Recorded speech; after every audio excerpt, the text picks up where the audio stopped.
అందరికీ నమస్తే అండి.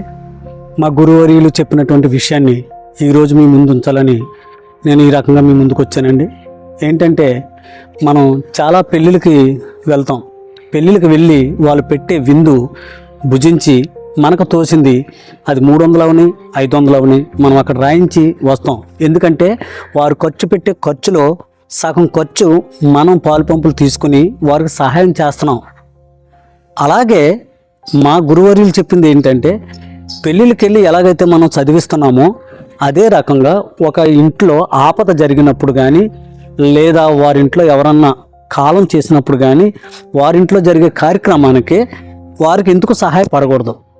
పెళ్ళికి సహాయపడినట్టుగానే వారింట్లో జరుగుతున్నటువంటి ఆ పెద్ద కార్యక్రమానికి మనంతో సాయం మనం చేస్తే ఎలా ఉంటుంది? ఇక మీదట మన చుట్టాలో మన బంధువులో మన స్నేహితులో వారింట్లో శోధన వేదన వచ్చినప్పుడు మనం వెళ్ళి వాళ్ళని ఓదార్చి వాళ్ళకి మనం సహాయం చేసేవాళ్ళం అవుతాం. కాబట్టి ఫ్రెండ్స్, నచ్చితే లైక్ చేయండి, షేర్ చేయండి. అందరికీ నమస్తే అండి. ఇక ఉంటానండి.